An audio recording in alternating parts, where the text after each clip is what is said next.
Welcome! In this lesson, we build an intuitive picture for wetting of membranes by aqueous droplets and how apparent contact angles, spontaneous curvature, and interfacial tensions fit together.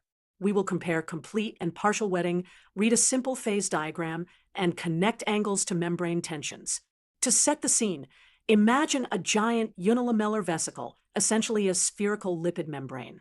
Inside, two aqueous phases coexist: an alpha phase that is polymer-rich in polyethylene glycol, and a beta phase that is polymer-rich in dextrin.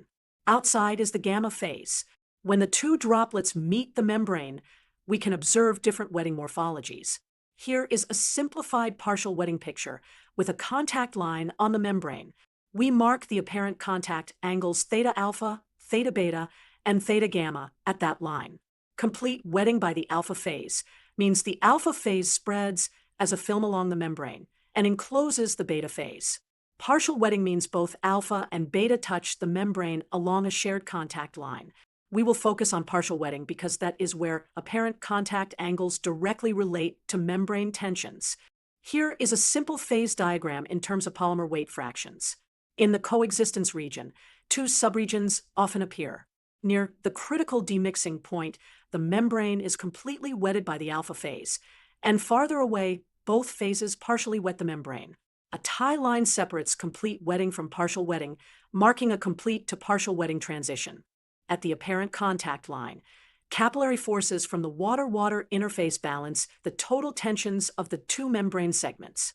In certain regimes, the force balance reduces to a beautiful law of sines. Sigma alpha beta over sine theta gamma equals total sigma alpha gamma over sine theta beta equals total sigma beta gamma over sine theta alpha.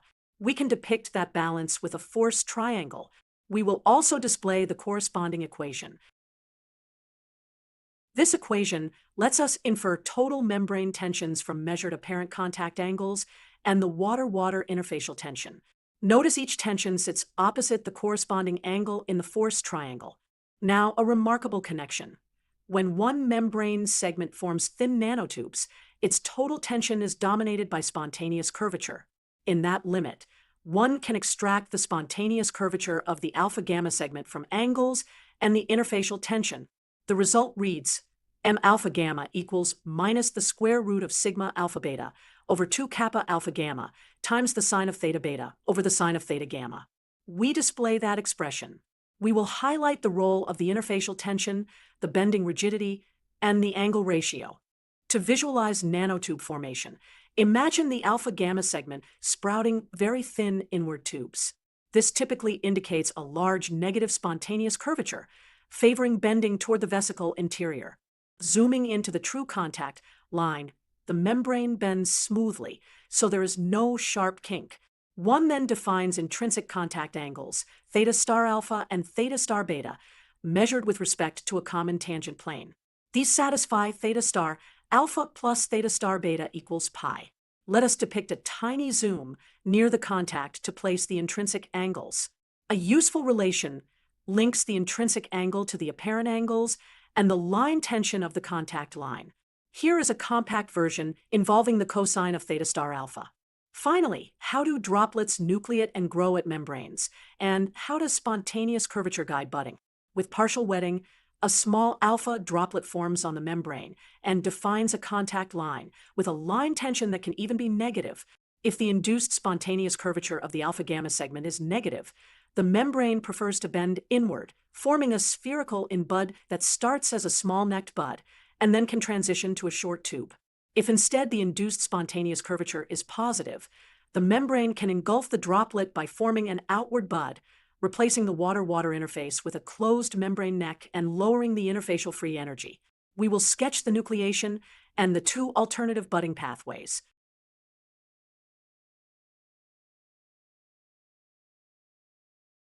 Recap. We saw how membranes contacting two aqueous phases exhibit complete or partial wetting. In partial wetting, apparent contact angles connect to total membrane tensions by a law of sines. When one segment forms nanotubes, a square root law links spontaneous curvature to the interfacial tension, bending rigidity, and angle ratio. Zooming into the true contact line, intrinsic angles emerge and line tension can shift them.